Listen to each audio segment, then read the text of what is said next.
Hello and welcome to another Daily Muppet on this Thursday, the 22nd of August, as we are just over a week away from the end of the transfer window, and United are still working and still moving and still getting things done to have the best season possible, and I think we're in for a very positive end to the window, addressing the areas of need and planning for the future.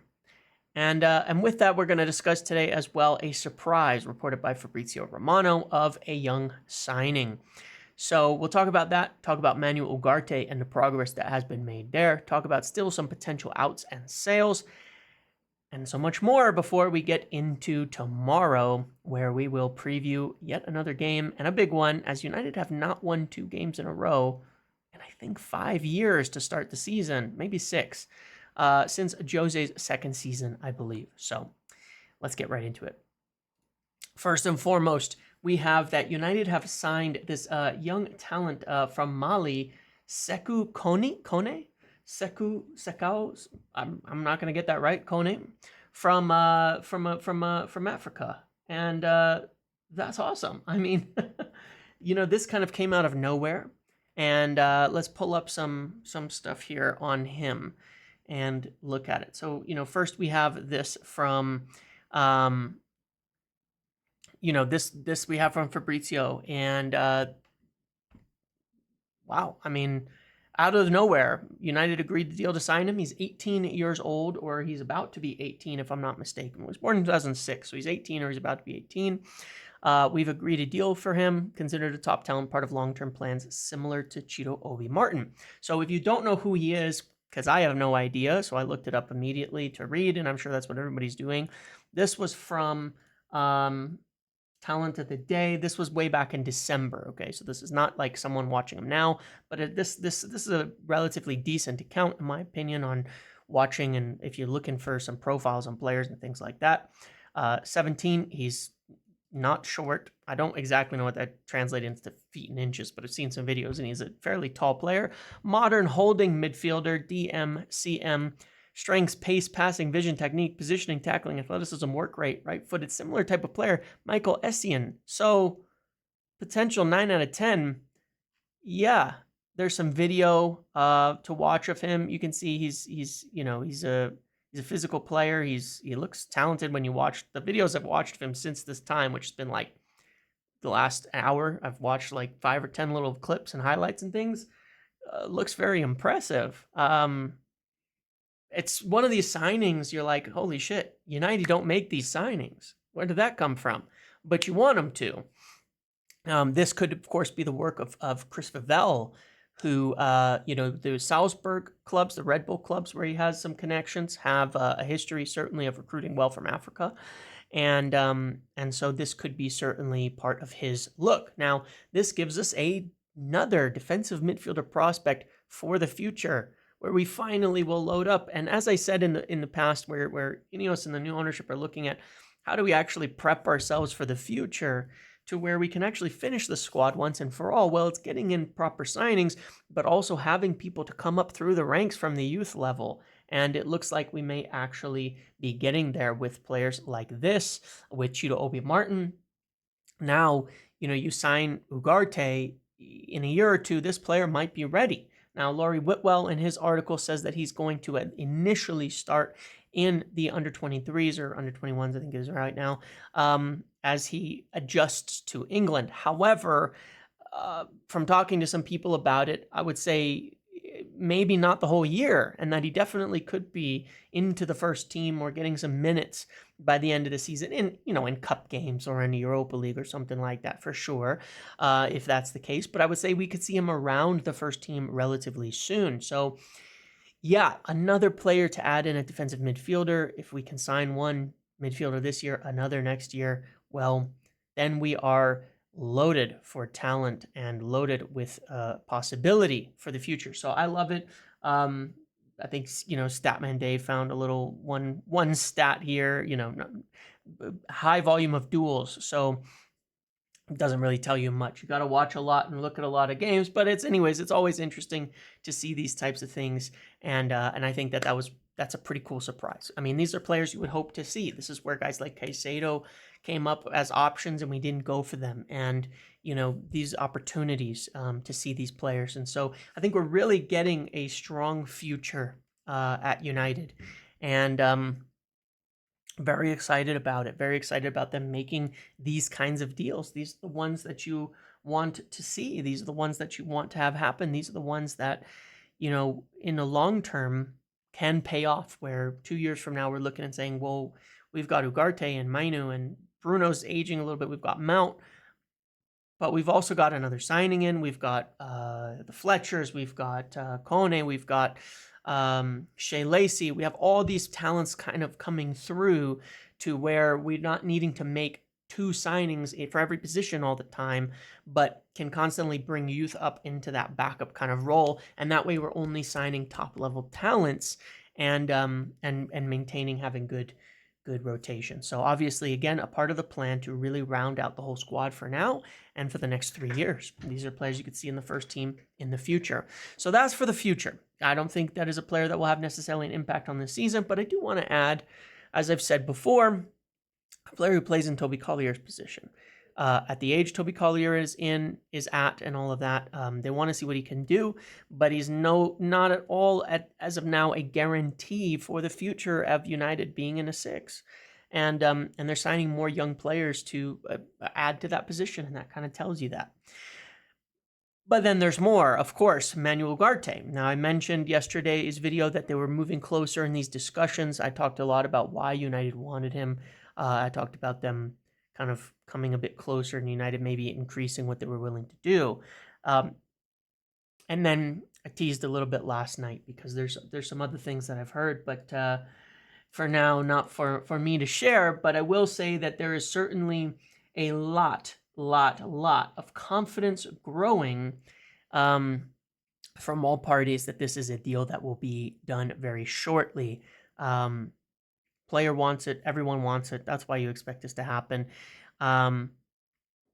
There's a few things here, you know, that have been said today, and obviously it's not the total specifics, but, and I know that irritates people, but it does matter. Fabrizio Romano says Manchester United now close to getting Manuel Ugarte deal done. They want to proceed with the loan plus obligation, and the meeting with PSG was positive. No bids for Ederson. There was an odd rumor about that yesterday. Man United want Ugarte, details being discussed, a deal at final stages. So it's advancing, it's moving forward. I know that's annoying, but there's a lot of details. In some respects, it seems, I would suggest, and I can't 100% say this, but I would suggest, based on what I was hearing yesterday, that they're close on the fee. The structures are being discussed of the fees, the payments, things like that. And that's where it's not done, but it's moving in that direction to being quite close and sort of at a stage where it's unlikely it falls through, because it'd be a huge loss for everybody at this stage if it does. From the player side, I think they're quite confident that this is almost done now and expect it to be. Mendes has been working on it. As I said before, I don't think that PSG will want a situation where Mendes is got a player, big player for him that's just out in the cold. So that's where we expect this to get done. And hopefully very soon. I was hoping, I delayed a little bit today in making my video because I was hoping, just hoping they get it over the line before I could make this and I could do it or go live or something with that. But we're just not quite there yet. I did say as well to some people who asked that, you know, it would not likely be this he'd be in for this weekend or anything, but he should be in. I would be, I mean, obviously by next weekend, you know, but I think it's close enough that we'd be more likely expecting him to be done earlier in the week so he gets in, so he's there for the game, instead of like over the weekend around the deadline type of thing. I think he'll make it before the cutoff for next week. If it goes beyond that, then something's wrong, you know, because it's close enough. It should not take many more days should this happen. And I think it's starting to be talked about around United side sources that it's pretty imminent on happening. Obviously, it has to be. There's not that much time, but you'd like to get him in, get him working, all of that. He is a very fit, very robust player. He's ready. He really, really wants to join United as well. I mean, he is absolutely wants United more than anything else. And I think that has helped strengthen United's hand in the discussions, because if there are other clubs interested, he wants United. Whether it's a loan plus obligation, as Fabrizio keeps indicating it might be, or a regular deal, I don't know. There's no difference. That's the point I was making yesterday. There's really no difference for United because it's a buy, and it counts as a buy, and it would be for the purpose of buying him. They want him. That's the point. Whether it's a loan initially or not doesn't really matter. I wouldn't think about that too much. It means virtually nothing, but it is progressing. It is getting, they are closer in costs, and I would suggest that, and I don't want this to be picked up and just like put out there that it's all fees agreed and they're just discussing the terms, but that's what's been suggested to me, is that that's around where the discussion is at now. Sometimes those change the fees. That's the reason why you don't want to say that too. Sometimes the discussion over the terms of payments and things like that can change the actual fee itself when you look at it and think, well, if we can't agree on this, maybe we'll give them a little bit more. You think about things like the release clause on Xerxes, where they had agreed to do it. And they said, we're going to pay. We've agreed this fee. We'll pay that fee. But can we talk about it and see if we can offer you a little bit more and structure it? And they did. And that took an extra few days. So those types of discussions can take some time, a little bit. But I would suggest we're nearing that angle now. So that's what we have on Manuel Ugarte. Now, on Jadon Sancho, I talked earlier in the week a few times about his situation. Ten Hag was asked about him today in his press conference, and the answer was a little bit funny, I guess. I'm not saying there's anything wrong with his answer, okay? Let me make that clear. Nothing wrong with his answer. But it was not a totally straightforward answer, okay? What did he say here? I'm just pulling it up so I can read it to you, because I don't want to misquote him. I think that happens far too much and things get misrepresented. When he was asked if he was in a squad, he said, "We will see. We have a squad, and I hope we have a squad with double positioning. When we go into the season after 1 September, then that also means you can't select all the players for a game." Now, what he's talking about here, of course, which is very logical, is when healthy, you have your 11. Well, you probably will have, you'll have one of Ahmad or Garnacho on a bench. You'll have Rasmus Højlund on a bench pretty soon, a couple more weeks.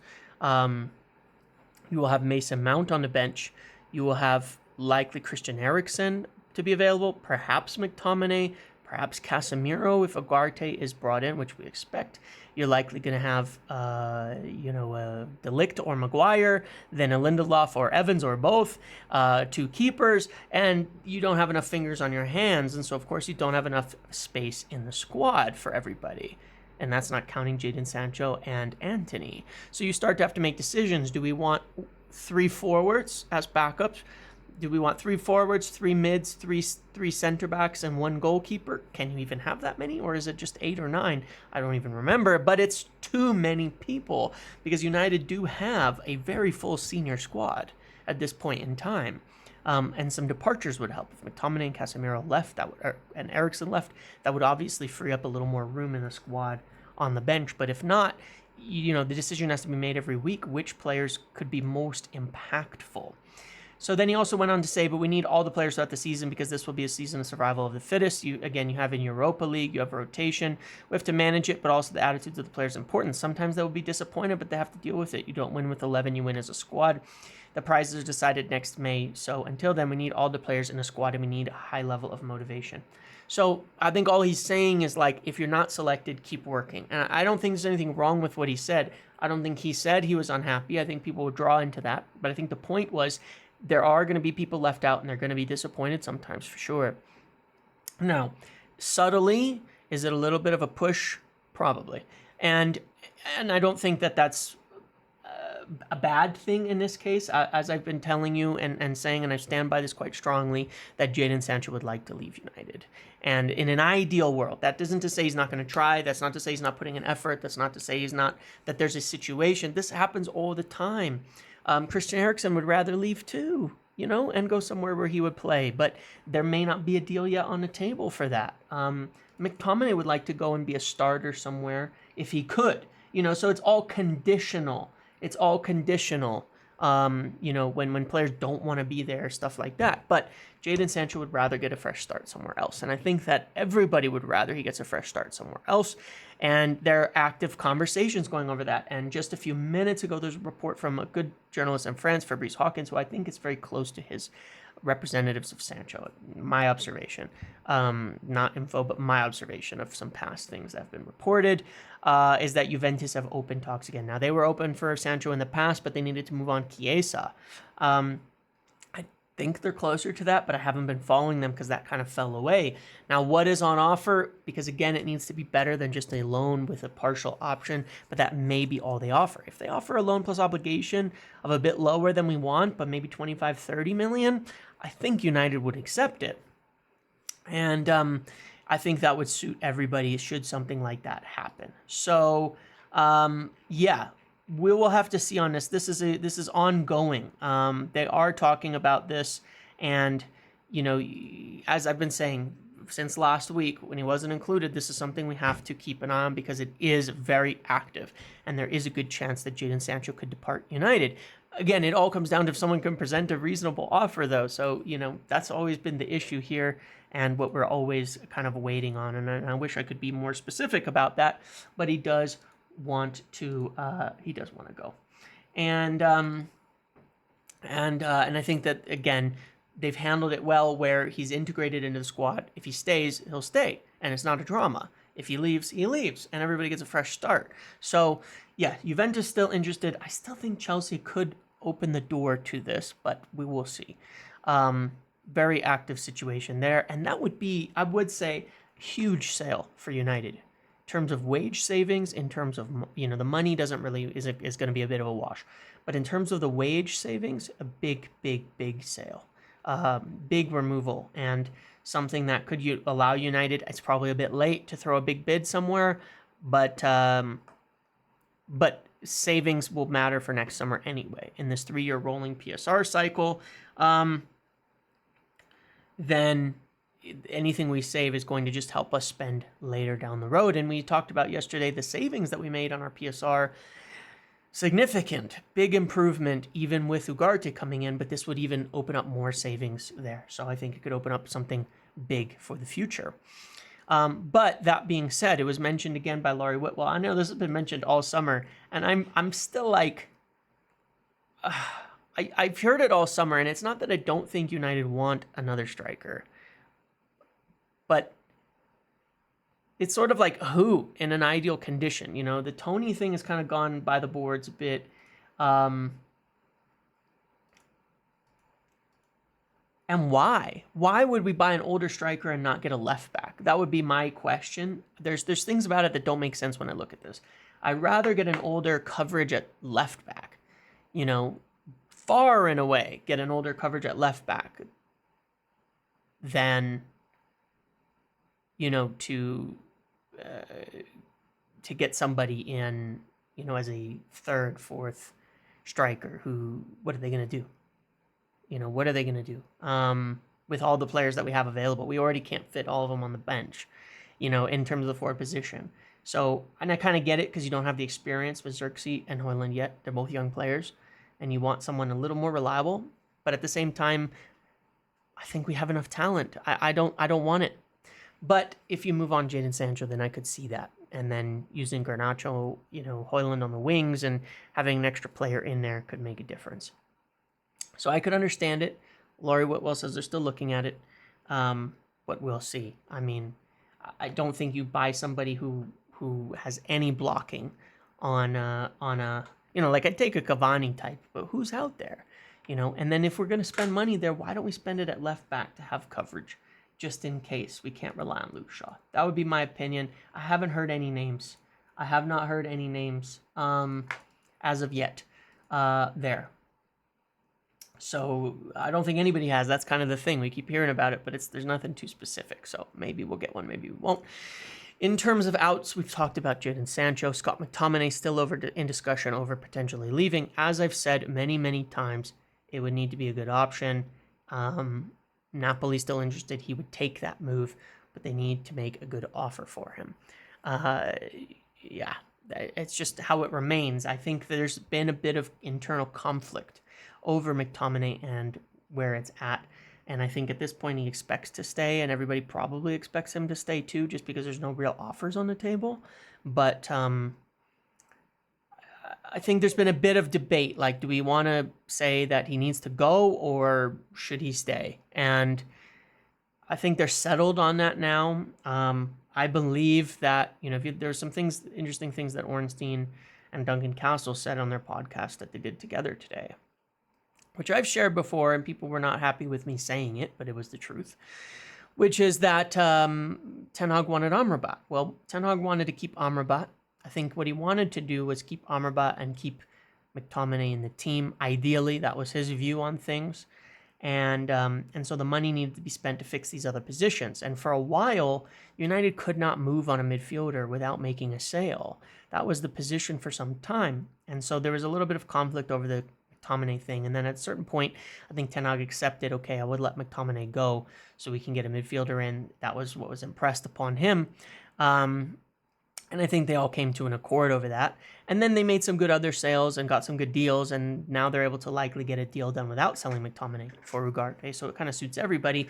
But, as I've said before, they didn't really want to sign Amrabat. Everybody did not. And so I think that was where there was a little bit of conflict over the plan for some time, is that I think maybe Ten Hag wasn't convinced that letting go of McTominay to bring in Ugarte was something that would help. But now, anyway, everybody's on the same page.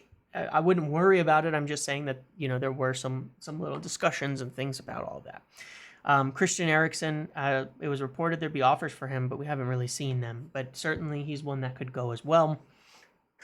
Victor Lindelof has a small issue, but I mentioned that he should be fine. And I think Ten Hag confirmed that he'll be back soon. If there's interest in him, it will not scupper a move, because he will be back shortly. But I don't know. There's not been a lot of concrete evidence of teams actually coming in beyond an interest. And again, the problem we have with sales is, as it always has been, amortization and wages. It's hard to move these players on when it took a lot to push Wan-Bissaka out the door in that respect. It's hard to move McTominay on. It's a little bit hard to move Lindelof on. And Christian Eriksen is also on big wages too. But all of these players could just go for free next year, pick where they want to go. And it may be in our best interest just to let that happen. I know if we're not planning on major purchases after Ugarte, which I don't think we are this summer, fine. Their coverage, you let them go next year, you start to save another 400,000 in wages. Otherwise, you sell them this year, you're paying out loyalty bonuses and things like that. Again, you make very little, and you're probably not going to spend. Would it be better? Yeah, but not significantly so when you kind of wash it. So yeah, might be that we just have players that, maybe it helps us rotate a bit more in Europe than in some of the early stages, the group stage, the Carabao Cup, things like that. And then we can focus on a better league finish. So still up in the air there. As we've seen, though, they've continued with Oyedele moving. Oyedele, God, why do I always get that mixed up? I can never remember. You know what it is that that Beck album, Odelay, I always get mixed up whether it's, I always think Oyedele is Odelay because of that Beck album sneaks into my brain. Showing my age there too. But Oyedele has departed as well. So again, more of these kind of fringe, at the top end ages of youth players leaving and moving on and making space for the new ones. So, that could get into the first team, the ones that aren't necessarily viewed as good enough, but good deals for United, sell-on clauses, things like that, all built in, raising fees. So not a lot of money, but the little things that United should be doing to clean house. So that's what's happening. Again, Kone signed. Big talent, viewed as someone who could absolutely be in the first team in the future, but we'll start with the youth. Ugarte, talks continue to move forward. I think they're quite close now, and it should be pretty soon, but yeah, let's see. I'm not saying let's see as in I don't think it'll happen. I think we're now at the stage where everybody is fully on board and thinks that this is pretty imminent. There's been a number of reports on that, confirming that now too. So I think we'll get him now. It would be a big surprise if we don't. Sancho absolutely could still leave, and I think that they're working hard to see if there's any way for that, and that would help us. Could we still get an older striker in? I'd like to see some names before I believe that that's possible. Could it be tied to Sancho leaving? Also possible. And then the other sales that we're still waiting on offers. But if not, then not a big deal, and they'll walk next summer, and we'll have some decent savings there as well. That's what we've got. Looking forward to doing tomorrow's live. We will do the fun game where we looked at prediction of the team from me, and then we'll look at the comparison between who everybody voted for last week to start, and see if there's any changes this week for who people would like to vote to start. I'm very curious to see over a few players such as Maguire and De Ligt, because Maguire had a very good game. I'm curious to see about Amada and Garnacho. And Rashford, I guess, but the three of them, if that changes at all, I think everybody will still want Xerxes to start. But I am curious to see if people think maybe we should start Mason Mount in that role again, or put him up front and Bruno behind him. Would that be better to start the game off to keep that press going? Could we get Mount in the team somehow? Don't know, but be interested. I'm interested to see if anybody changes their mind next week based on last week's game and everything that's happened. So thank you all for watching. Make sure to like, comment, subscribe, turn notifications on. See you tomorrow.